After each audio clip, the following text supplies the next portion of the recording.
And you know, one thing that we do at KCC is we want to get you guys to come up and speak at all different areas. And we don't pick you because you're the best speaker. We don't pick you because you're not shy. In fact, we want to pick some of you because you're shy to help you overcome that. We have speaking opportunities for 2 keynote speeches at every event, and then we have 5 for like a couple second speeches and things at the 3 main events. And so sometimes people get nervous, and sometimes you find that great speakers get nervous too. I mean, you go and speak 10 times, you're not nervous. But all of a sudden, you're speaking and you're nervous. It happens. It's human. But when that happens, I think God is telling us, okay, you need to prepare more, you need to be more serious or whatever. Or maybe we didn't pray before we started or something. But next one I want to show you is a person from Arizona. He came 4 years in a row. He's a great speaker. He even did one of our keynote speeches. But I think what happened was he was there already, but he didn't know he was going to be called so quickly. So he got a little bit nervous. But being nervous is fine because congressmen love it, and I want to show you a little bit about that. At this time, I'll be benefited with the introducing of the senator. Congressman, sorry. Congressman Joe Pitts represents Pennsylvania's 16th Congressional District. After graduating from Asbury College, Congressman Pitts joined the United States Air Force. During his time with the force, he completed over 116 combat missions in the Vietnam War. A lot of you guys will be doing this, every member of Congress will have somebody introduced. Chairman Joe Pitts, he retired last year. And that's one of our hardest things is we have a lot of the people who we got close to, who support us, they retire, new people come. And that's why we have to just keep going. Until when? Until the day the North Korean brothers and sisters, children and orphans are free to speak on their own. Afterwards, we'll also be presenting him with t-shirts. And so every one of these things we do, the t-shirts, the introduction, all of these are done by you guys. And they're not anybody, I mean, you know, it's feel free, feel comfortable, be natural, and some of you will make mistakes, some of you guys will not. Next one that we have is Geena and Jung, who did our keynote speech last year.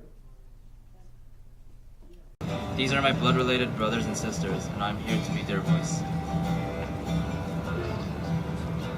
My name is Geena Jung from New York City, and I'm here at the West Lawn to speak on behalf of the voiceless North Korean refugees, children, and orphans.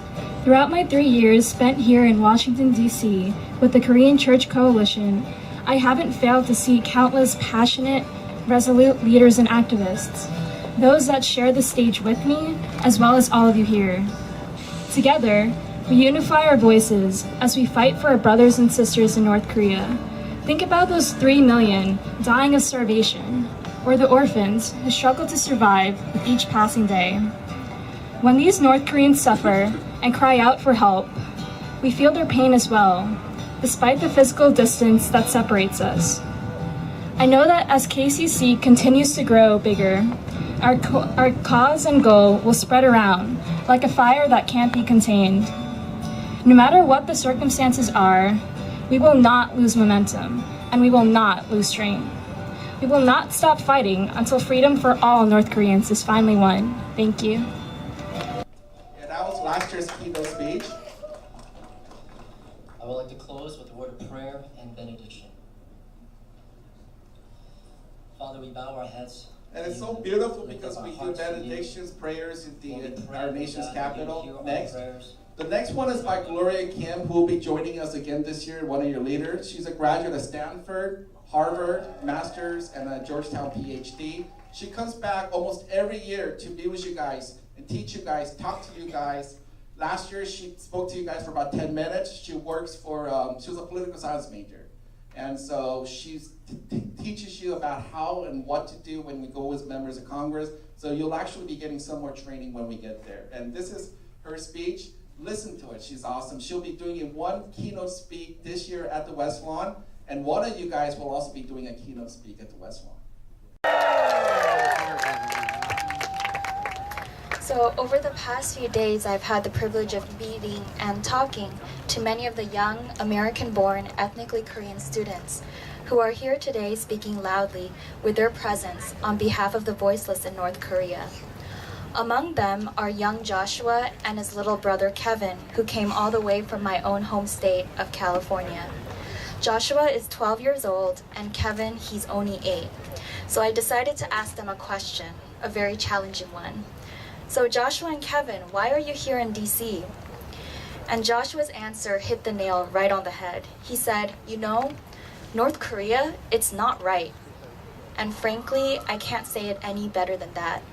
So in the words of a 12-year-old boy, you know, North Korea, it's not right.